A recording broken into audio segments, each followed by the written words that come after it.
Est-ce que vous vous êtes déjà retrouvé à vous émerveiller devant le spectacle du monde vivant qui nous entoure et à vous questionner sur votre place au sein de ce spectacle? C'est la phrase avec laquelle j'avais commencé ma précédente vidéo, ou plutôt le mec qui me ressemble avec des cheveux longs attachés en chignon.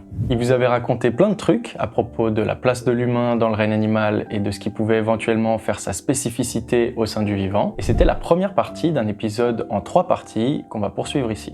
Alors, c'est pas forcément une nécessité absolue d'avoir vu cette première partie pour pouvoir regarder la vidéo actuelle, mais c'est quand même vivement recommandé parce que je vais ici résumer ce qu'on avait couvert la dernière fois pour poursuivre le traitement de la question. Donc voilà, spoiler alerte, vous en faites ce que vous voulez, et allons-y pour cette deuxième partie au sujet de ce qui pourrait bien contribuer à faire de nous ce qu'on est en tant qu'humains.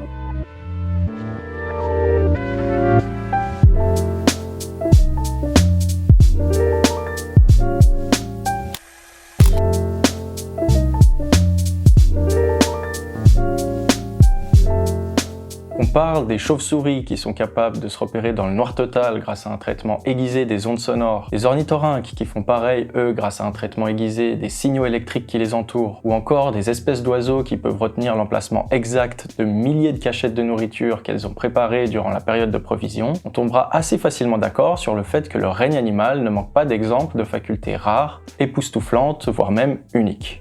Et nous, on fait partie du règne animal. Et comme sur cette chaîne, on est intéressé à en apprendre plus sur nous-mêmes en tant qu'humains, ça peut donner envie de s'interroger sur nos éventuelles facultés rares et époustouflantes à nous.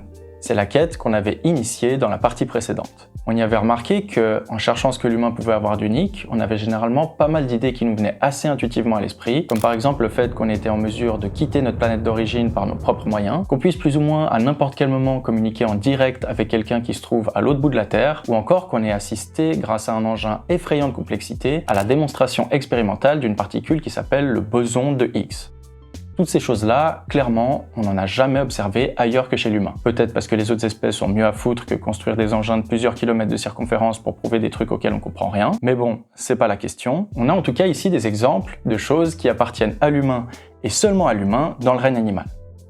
Oui, mais tous ces éléments, ils sont en fait extrêmement récents dans l'histoire de l'humanité, qui s'étale sur plusieurs centaines de milliers d'années. Et si on veut pouvoir parler du propre de l'espèce humaine, il faut qu'on parle de choses qui nous concernent autant nous, humains qu'on est aujourd'hui, qu'elles concernent les humains qui nous ont précédés par le passé dans les dernières centaines de milliers d'années.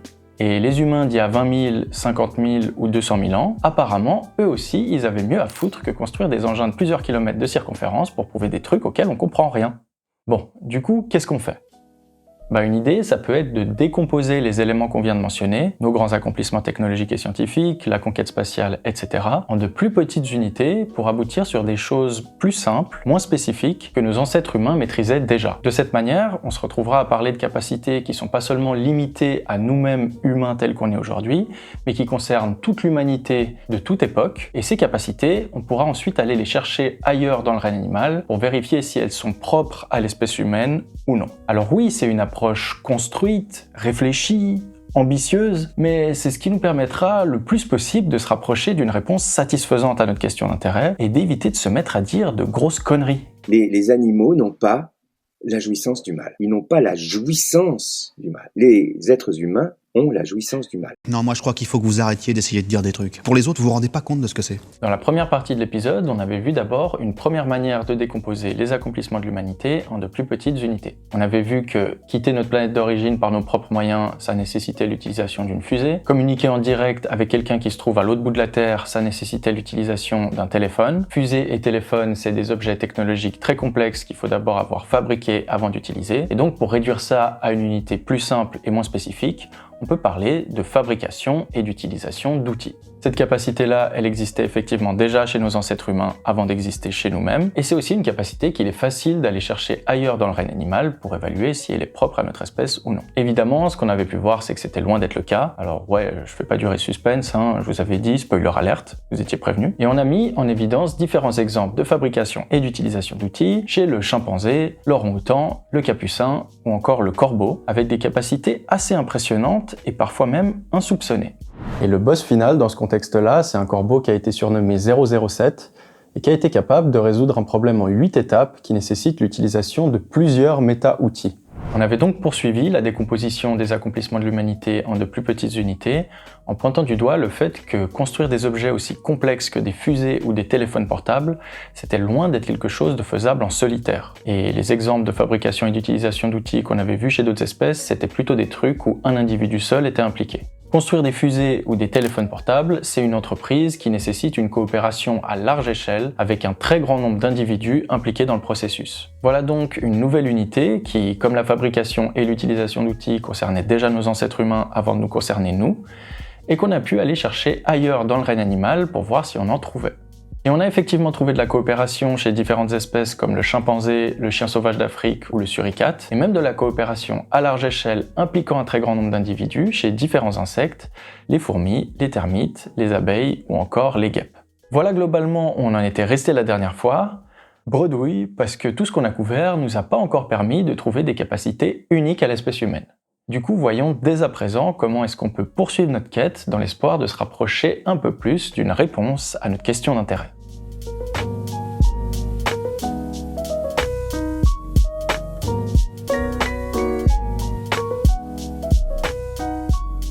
Comment ça va, vous ? J'ai conscience que mon contenu peut paraître un peu technique, un peu rigoureux, et c'est vrai qu'à la base, mon but, c'est de proposer un contenu de vulgarisation qui soit accessible à un public le plus large possible. Mais en tout cas, je m'efforce de tenter de rendre tout ça le plus simple possible, et j'espère que mes synthèses de fin de vidéo et mes résumés de début de vidéo peuvent aider à s'y retrouver.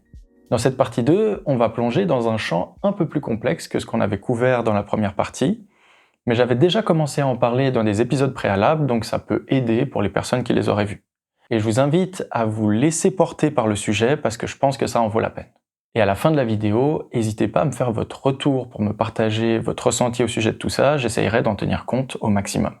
Ok, donc voilà où on en est. La fabrication et l'utilisation d'outils, c'est pas spécifique à l'espèce humaine, et la coopération, ou même la coopération à large échelle, c'est pas spécifique à l'espèce humaine non plus.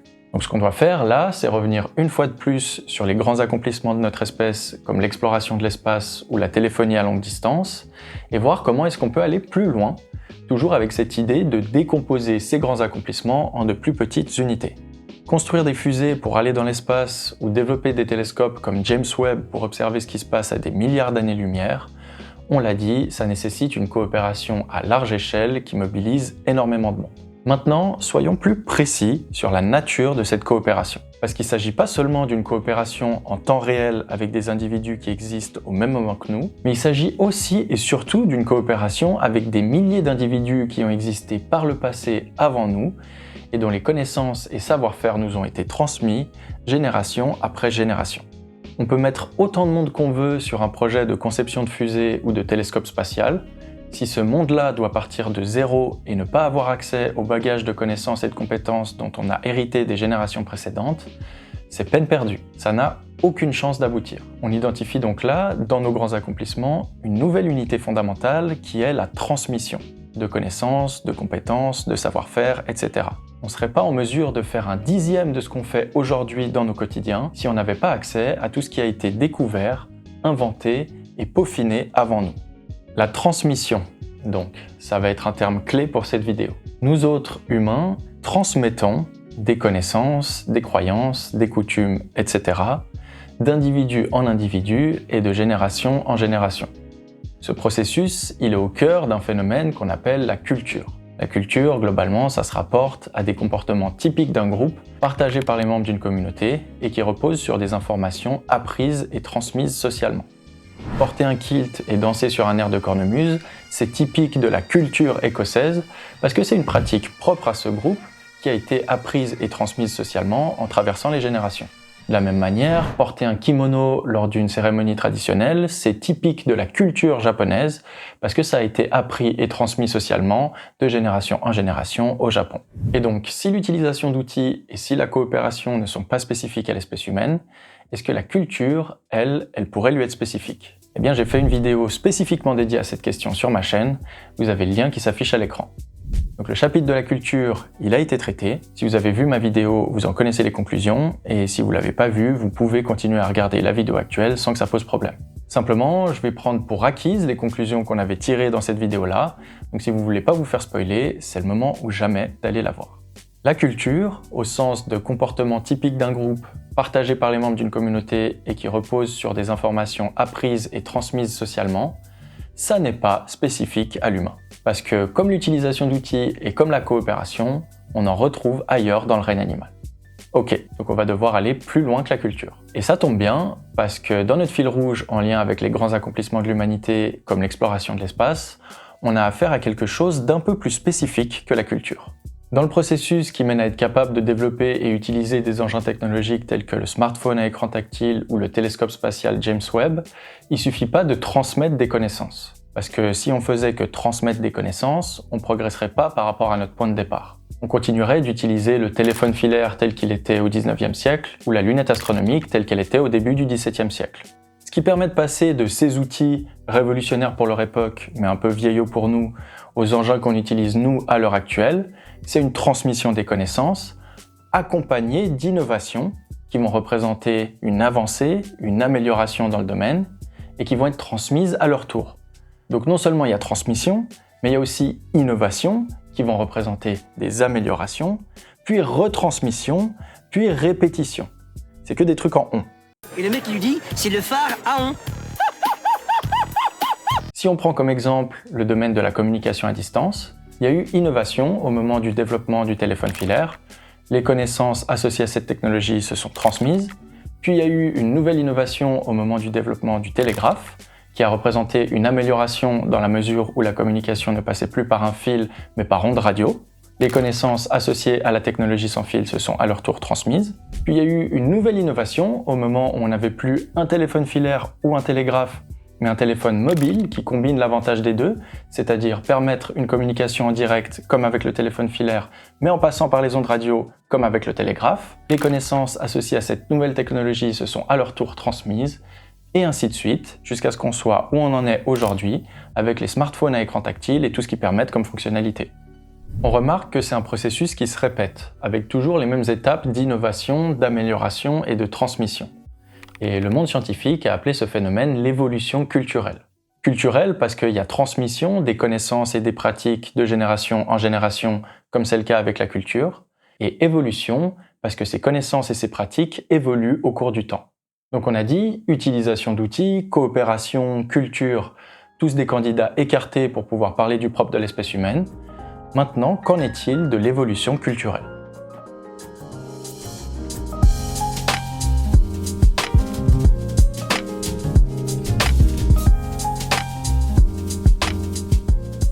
Cool! On est à quoi? 12 minutes 30 de vidéo environ? Et on entre enfin dans le vif du sujet. Donc on va à présent investiguer si l'évolution culturelle, ce processus qu'on vient tout juste de définir, pourrait représenter un bon candidat pour parler du propre de l'espèce humaine. Je vais juste mentionner un tout petit truc que je vais absolument pas développer ici, mais comme évoqué préalablement, pour pouvoir parler du propre de l'espèce humaine, il suffit pas de parler de choses qui nous concernent nous, humains tels qu'on est aujourd'hui, mais idéalement, il faut parler de phénomènes qui auraient déjà concerné nos ancêtres humains des dernières centaines de milliers d'années avant de nous concerner nous. Et il y a des arguments en faveur du fait que l'évolution culturelle ne date pas d'hier et qu'elle était déjà présente chez nos ancêtres humains. Voilà, j'entre pas dans plus de détails et on y reviendra brièvement en fin d'épisode. Donc l'évolution culturelle existe chez l'humain et la question à présent c'est est-ce qu'elle existe uniquement chez l'humain pour pouvoir parler de propre de l'espèce humaine ? Pour tenter d'y répondre, on va reprendre l'investigation menée dans cet article, parce qu'il est assez récent et que les auteurs qui l'ont écrit ont fait un travail remarquable de revue de la littérature scientifique au sujet de l'étude de l'évolution culturelle chez l'humain et au-delà dans le règne animal. Si on reprend les choses dans l'ordre dans lequel elles ont été proposées, on va se rendre compte que les premières propositions au sujet de l'évolution culturelle qui ont défini et caractérisé la notion, elles étaient accompagnées de la supposition assez forte que c'était un phénomène réservé à l'espèce humaine.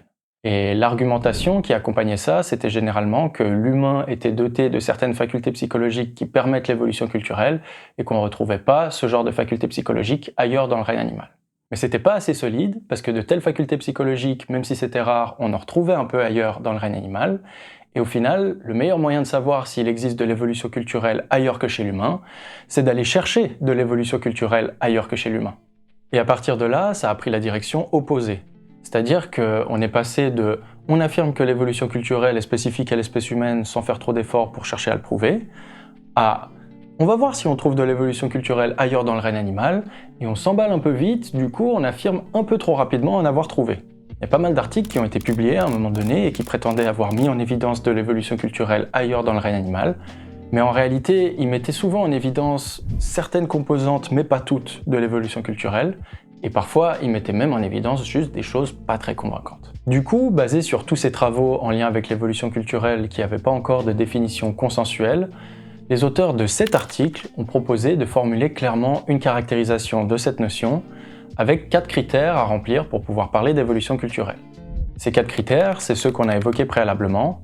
D'abord, le fait qu'on retrouve une innovation dans les comportements, les pratiques, le fait que cette innovation représente une amélioration par rapport au comportement préalable, puis la transmission sociale de cette innovation, et finalement la répétition des 3 premières étapes, de sorte à induire une accumulation d'innovation et d'amélioration transmises socialement de façon séquentielle au cours du temps.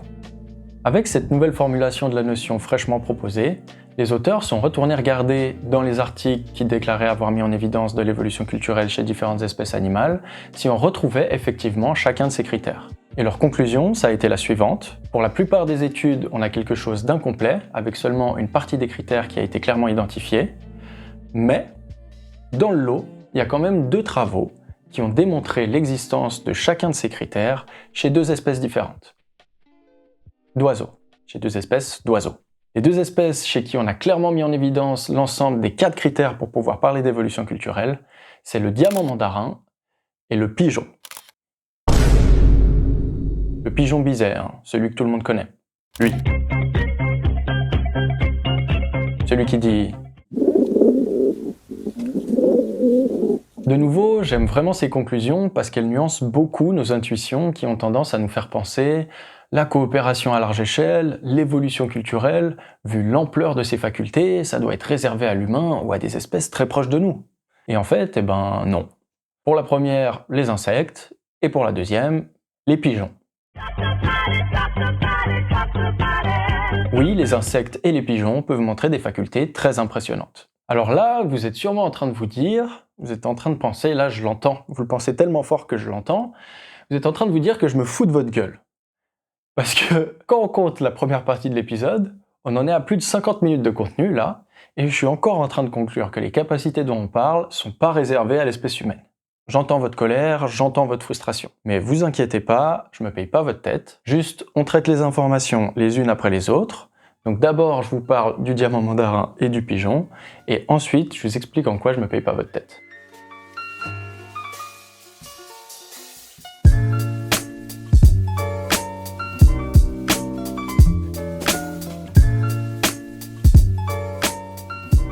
Alors, comment est-ce qu'on s'y prend pour mettre en évidence de l'évolution culturelle chez des diamants mandarins ou des pigeons ? Clairement, ça va pas être aussi simple que l'utilisation d'outils ou la coopération, pour lesquels il suffisait, entre guillemets, d'observer les espèces d'intérêt dans leur milieu naturel pour finir par en découvrir. L'évolution culturelle, c'est quand même un phénomène plus complexe et qui généralement s'étend sur des durées assez longues. Typiquement, l'exemple du téléphone filaire qu'on a vu plus tôt, succédé par le télégraphe, succédé par le téléphone mobile, etc., ça se passe sur des dizaines d'années, ce qui rend le truc plus compliqué à étudier que l'utilisation d'outils ou la coopération. Ce qui a été fait dans ce domaine de recherche, du coup, ça a été de mettre ces espèces dans des situations expérimentales propices à l'émergence d'évolution culturelle pour qui en aurait les capacités, et évaluer si les critères de l'évolution culturelle se présentent ou non. On va regarder tout ça tranquillement en commençant avec les pigeons. C'est des pigeons voyageurs, plus précisément, qui ont été étudiés, qui sont spécialisés dans une tâche, voyager. Plus précisément, ils sont particulièrement bons pour se rendre en un point qu'ils connaissent bien, en partant d'un point de départ plus ou moins quelconque. C'est ça leur spécialité. La situation expérimentale que les chercheurs ont développée pour pouvoir les étudier, c'est la suivante. On prend un premier pigeon qu'on va amener à réaliser un trajet d'un point A à un point B, sachant que seul le point B est connu du pigeon, donc le trajet qu'il va faire, il va le faire pour la première fois. Une fois qu'il a fait le trajet, on recommence, en l'amenant au même point de départ qu'avant pour qu'il réalise à nouveau le même trajet, et on le fait faire en tout 12 fois le même trajet. Ensuite, on introduit un nouveau pigeon. Le nouveau pigeon connaît uniquement le point B et n'a jamais fait le trajet en question, comme c'était le cas du premier pigeon auparavant, tandis que le premier pigeon, à présent, il a déjà fait le trajet 12 fois.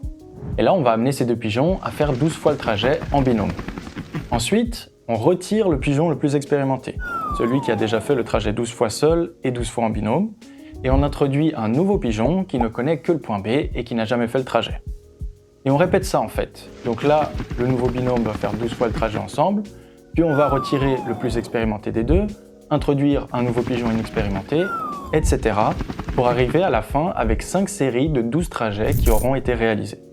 La première série a donc été réalisée par un individu seul, puis les suivantes par des binômes composés à chaque fois d'un pigeon inexpérimenté et d'un pigeon plus expérimenté. Ce qui est intéressant avec cette façon de construire l'expérience, c'est qu'elle laisse la possibilité pour chacun des critères de l'évolution culturelle de se présenter. On a une chaîne de binômes avec échanges successifs d'individus, où à tout moment, il est possible qu'une innovation se présente, en changeant la direction de départ, en modifiant à quel moment on décide de bifurquer, etc. Que l'innovation en question représente une amélioration, dans la mesure où elle permettrait d'écourter le trajet et donc d'économiser de l'énergie, qu'il y ait transmission sociale de l'innovation d'individu en individu dans la chaîne de pigeons, et finalement qu'il y ait une répétition du processus avec une nouvelle innovation qui va représenter une amélioration, qui va être transmise socialement, etc. Et en fait, c'est exactement ce qui a été montré dans l'étude. La performance des chaînes de binômes avec échanges successifs de pigeons augmentait au fil des séries de trajets, avec un motif qui mettait en évidence des innovations qui amélioraient la performance, qui se transmettaient socialement, et une répétition de ces étapes.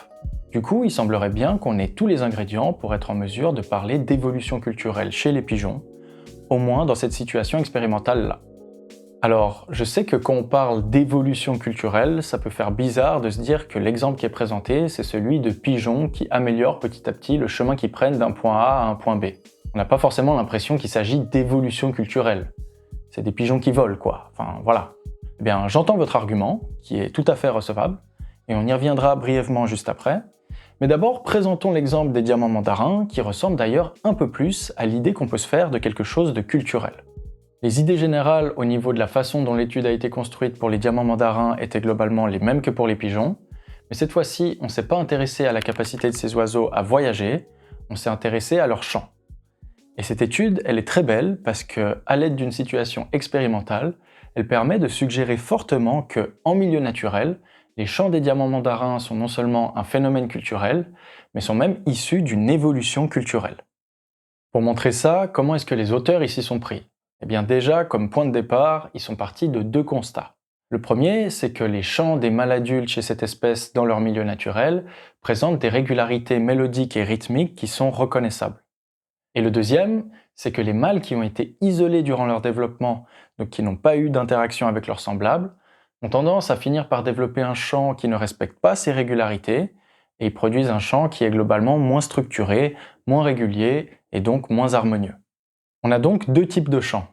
Le chant typique des mâles adultes en milieu naturel, et le chant moins harmonieux des mâles adultes qui, lors de leur développement, étaient isolés de leurs semblables. À partir de là, les auteurs ont créé une situation expérimentale similaire à celle que j'ai décrite pour les pigeons.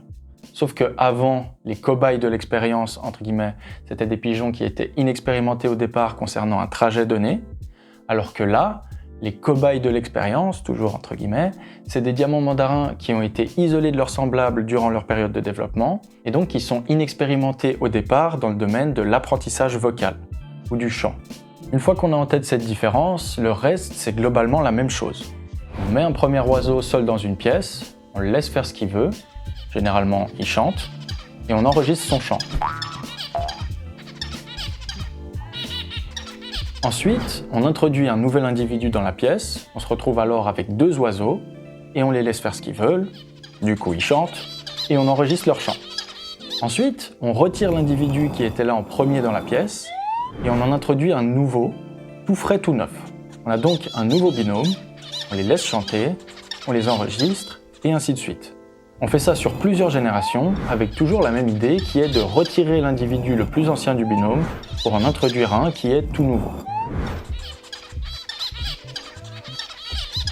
Tout comme c'était le cas avec l'exemple des pigeons, on a affaire à une situation qui laisse la possibilité pour chacun des critères de l'évolution culturelle de se présenter. On a une chaîne de binômes avec échanges successifs d'individus, où à tout moment, il est possible qu'une innovation se présente, en changeant un peu la façon de chanter, en faisant par exemple varier des aspects mélodiques ou rythmiques, Que l'innovation en question représente une amélioration, on va simplifier ici en disant qu'une amélioration, ça pourrait être de rendre le champ plus harmonieux, sans rentrer dans des détails techniques. Qu'il y ait transmission sociale de l'innovation d'individu en individu dans la chaîne de binôme, et finalement qu'il y ait une répétition du processus avec une nouvelle innovation qui va représenter une amélioration, qui va être transmise socialement, etc. Et comme pour les pigeons, c'est exactement ce qui a été montré dans l'étude. Et ce qui est vraiment intéressant, c'est qu'après 3 à 4 générations, donc après 3 à 4 binômes différents, au fil des innovations transmises et répétées à travers les générations, le chant des mâles se mettait à ressembler de plus en plus au chant typique des mâles adultes en milieu naturel, avec ses régularités mélodiques et rythmiques. Et ce résultat, il est incroyable. Vraiment. Pourquoi est-ce qu'il est incroyable? Pourquoi est-ce que cette étude, c'est une de mes études préférées au monde? Eh bien, pour 3 raisons. D'abord, parce qu'à l'aide d'un scénario recréé en situation expérimentale, elle permet de suggérer fortement qu'en milieu naturel, le chant typique des diamants mandarins mâles adultes serait un phénomène culturel parce qu'il serait issu d'une transmission sociale de génération en génération. Ensuite, parce qu'elle crée une situation dans laquelle ce phénomène culturel, le chant typiquement structuré et harmonieux, se recrée de nouveau à partir de zéro. C'est-à-dire qu'on a des individus qui au départ sont démunis de cette forme de culture, qui vont la recréer, la même que dans la nature, par eux-mêmes. Ça c'est fou, hein, il faut le conscientiser. Chez l'humain, on observe aussi des phénomènes similaires et le parallèle entre les deux est assez fascinant. Je ferai sans aucun doute une vidéo spécifiquement dédiée à ce sujet à l'avenir. Peut-être en 2035, mais j'espère la faire un jour. Et troisième raison, parce que le phénomène qui est mis en évidence, c'est pas seulement de la culture, mais de l'évolution culturelle. Puisqu'on a affaire à des innovations, que ces innovations représentent des améliorations, qu'elles se transmettent socialement et que le processus se répète. Voilà pourquoi cette étude est absolument incroyable. Par contre maintenant, on fait quoi? Parce que entre la première et la deuxième partie de cet épisode, on en est à environ 1 heure de contenu et il semblerait qu'on n'ait toujours rien de spécifique à l'espèce humaine. Comment on fait? Eh bien, soufflez quelques secondes et je vais vous le dire.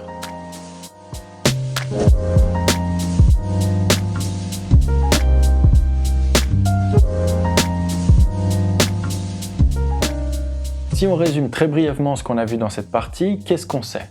On sait que l'évolution culturelle, historiquement, c'est un phénomène qui au départ a été proposé comme étant unique à l'espèce humaine. Qu'ensuite, il y a des investigations qui ont été menées ailleurs dans le règne animal et qu'elles ont eu tendance à s'enflammer un peu et à conclure assez vite qu'elles en avaient trouvé chez d'autres espèces. Donc direction opposée par rapport au point de départ. Que du coup, il y a des auteurs qui ont proposé de définir clairement des critères pour pouvoir parler d'évolution culturelle, et qu'avec ces critères, on se retrouve à pouvoir affirmer que au moins le pigeon et le diamant mandarin sont capables d'évolution culturelle. Bon du coup, pour pouvoir parler de propre de l'espèce humaine, l'utilisation d'outils c'est mort, la coopération à large échelle c'est mort, la culture c'est mort, et l'évolution culturelle c'est mort aussi? Eh bien, pas tout à fait. En fait, à travers ce long épisode en 3 parties, je tiens à souligner que quand on se pose la question du propre de l'espèce humaine et qu'on souhaite être rigoureux dans la démarche, eh bien c'est pas si facile. Je pense que j'y arrive assez bien. 1 heure de contenu et on n'a toujours pas trouvé. Mais parce que c'est beaucoup trop courant d'entendre du discours de comptoir qui balance des « l'animal n'a pas telle faculté ». L'homme, quant à lui, est doté de cette faculté. Alors que derrière, il n'y a aucune tentative de mettre ses idées à l'épreuve, c'est juste du discours balancé comme ça. Et ici, on voit que quand on dépasse ce cadre-là, et qu'on fait un peu un effort, eh bien on fait face à des enjeux de taille. Parce que d'une part, on a tendance à observer des choses qu'on ne s'attendait pas forcément à observer. Un corbeau qui résout un problème en 8 étapes qui nécessite l'utilisation de plusieurs méta-outils, personne ne l'avait vu venir, mentez pas. Et d'autre part, parce que quand on se retrouve à devoir définir clairement les notions qu'on veut étudier, comme l'évolution culturelle, on va se retrouver à observer des phénomènes qui vont coller à ces notions, alors qu'on ne s'imaginait pas que ce genre de phénomène puisse coller à ce genre de notions. Comme on l'a dit plus tôt, des pigeons qui voyagent d'un point A à un point B et qui améliorent leur trajet au fil du temps, ça fait bizarre de se dire que c'est de l'évolution culturelle.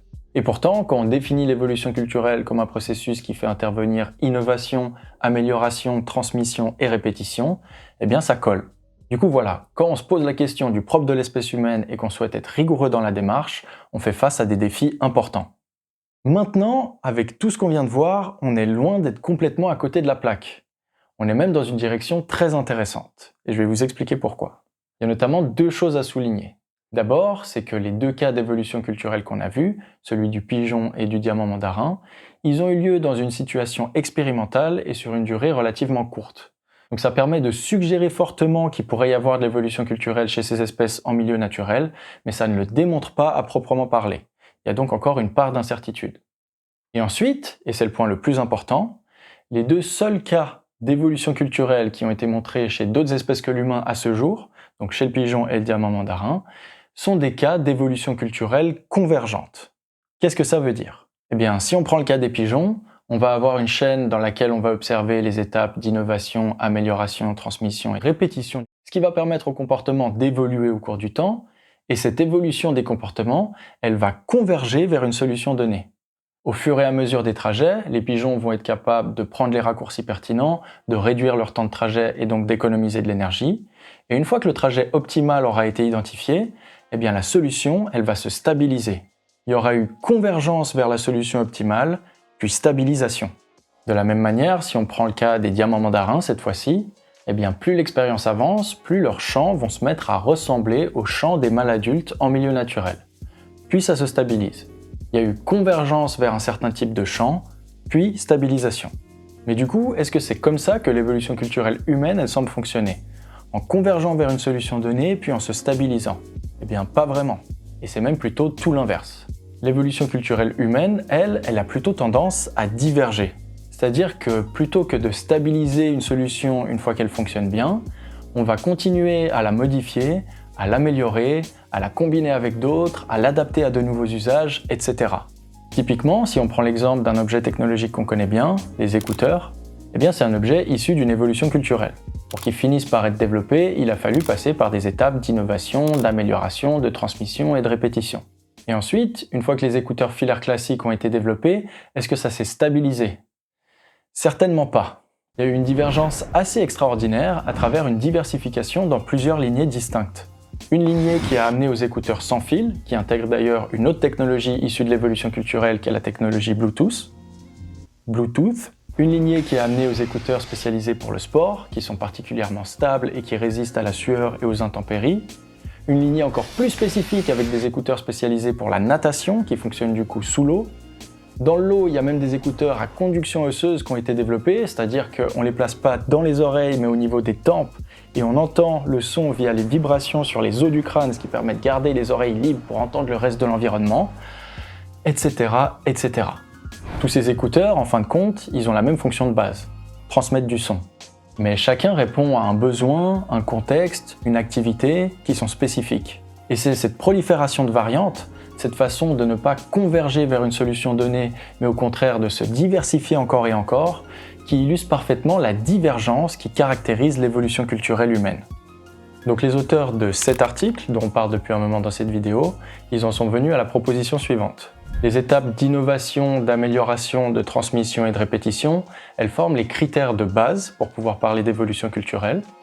Mais l'évolution culturelle humaine, elle présente des caractéristiques supplémentaires par rapport à ces critères de base, et ces caractéristiques, elles constituent les critères étendus qui se rapportent au moins à l'évolution culturelle humaine. Dans les critères étendus, on retrouve typiquement la diversification en plusieurs lignées distinctes, comme je l'ai illustré avec l'exemple des écouteurs. On retrouve aussi la recombinaison, c'est-à-dire quand deux lignées distinctes fusionnent pour créer quelque chose de nouveau. Comme je l'ai dit avant, la lignée des écouteurs d'une part, la lignée de la technologie Bluetooth d'autre part, bam, écouteurs Bluetooth. On peut aussi penser à la lignée des téléphones portables d'une part, la lignée des appareils photo d'autre part, bam, téléphones portables qui prennent des photos. C'est la recombinaison. Un autre critère étendu qui contribue à l'aspect divergent, c'est l'exaptation. C'est-à-dire quand une nouveauté permet une adaptation dans un contexte qui n'était pas prévu au départ, un contexte extérieur au domaine de départ. Adaptation, extérieure, exaptation. Par exemple, il y a une lignée d'évolution culturelle qui a mené vers un certain traitement pour l'angine de poitrine, donc innovation, amélioration, transmission, répétition, patati patata, paf, traitement pour l'angine de poitrine, et ce traitement, c'est le Viagra. Le Viagra, c'est un excellent exemple d'exaptation parce qu'il s'avère qu'il s'est montré particulièrement utile pour traiter une autre condition que l'angine de poitrine. Je vous dirai pas laquelle. Sinon, si tout le monde le sait, il risquerait d'y avoir une rupture de stock et je veux pas que des gens qui en ont besoin se retrouvent embêtés. Donc ces critères étendus, la diversification à plusieurs lignées, La recombinaison, l'exaptation et d'autres que j'ai pas mentionnés ici, ils contribuent à ce que l'évolution culturelle humaine soit de nature divergente. Et ces mêmes critères étendus, ils n'ont jamais été observés chez d'autres espèces animales que l'humain de façon aussi convaincante que les critères de base qu'on a vus tout à l'heure. Parfois, un ou deux de ces critères est observé chez une espèce, mais c'est assez timide. Donc en fin de compte, à l'heure actuelle, on n'a jamais observé l'ensemble des critères étendus chez une autre espèce que l'humain, alors que chez l'humain, ces critères étendus, ils ont tendance à être omniprésents.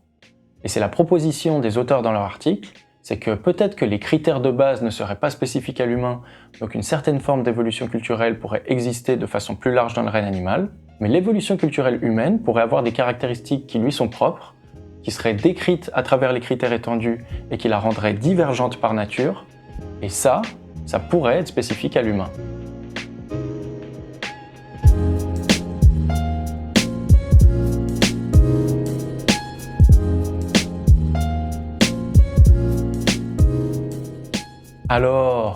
Alors, plus d'1 heure de contenu entre la partie 1 et la partie 2, ok, mais là, on commence à semer les fruits de notre récolte. À récolter les fruits de notre récolte, pas de notre récolte, à récolter les fruits de ce qu'on a semé. Quelque chose comme ça. Bon, ça fait plaisir, non? Et alors, pourquoi est-ce que c'est la partie 2 sur 3? Pourquoi est-ce qu'il y a une partie 3? Eh bien, parce que les choses intéressantes ne font que commencer.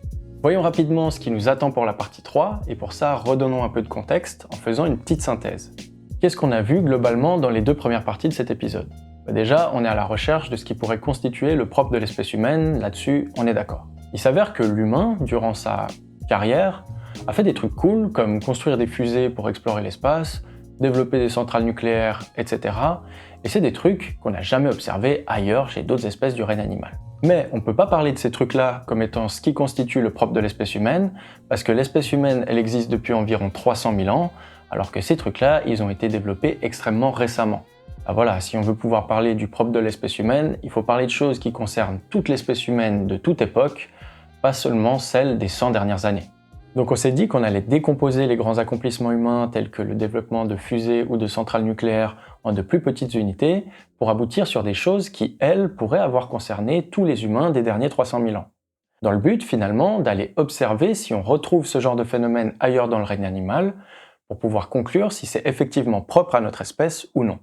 Notre première décomposition à une plus petite unité nous a amené à parler de fabrication et d'utilisation d'outils, et on n'a pas pu conclure que c'était propre à notre espèce puisqu'on en trouvait ailleurs.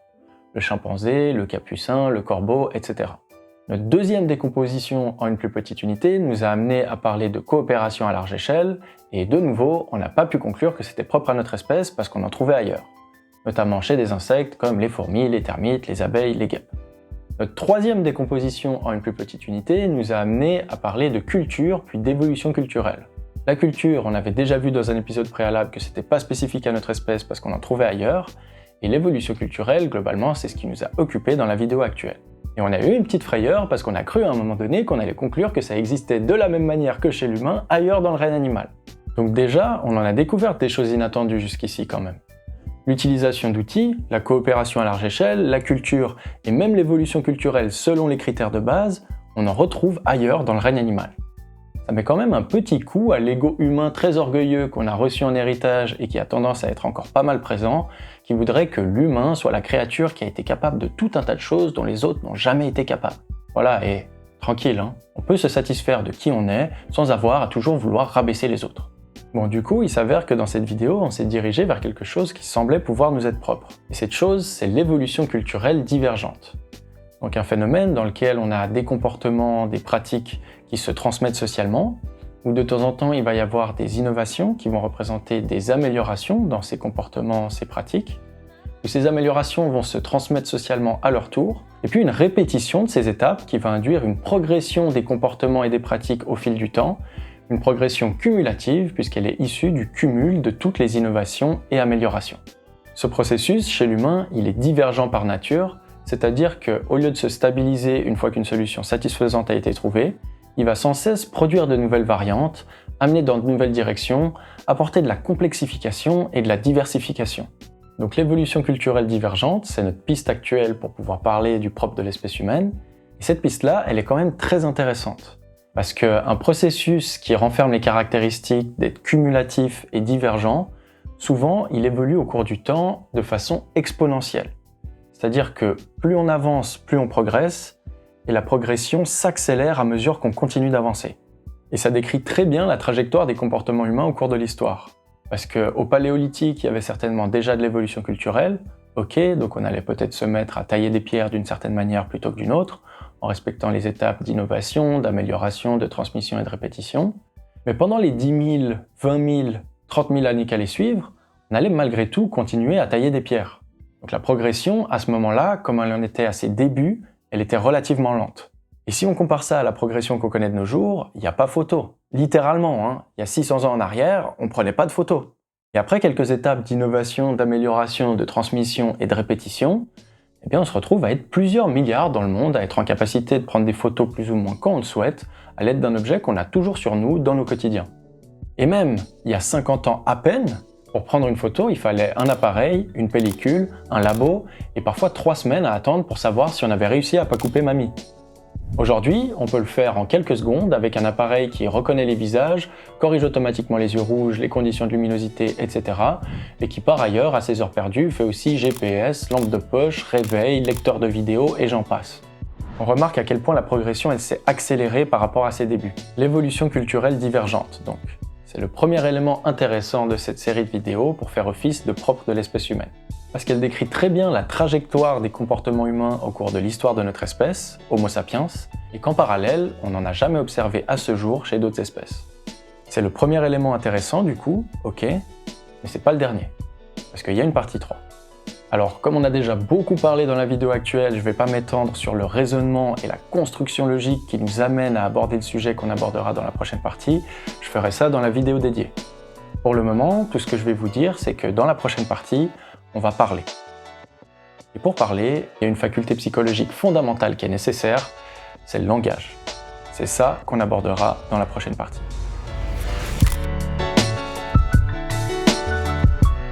Merci pour le visionnage, comme d'hab, si la vidéo vous a plu, n'hésitez pas à lui mettre un pouce opposable vers le haut et à la partager autour de vous. Et surtout, abonnez-vous pour ne pas manquer la suite.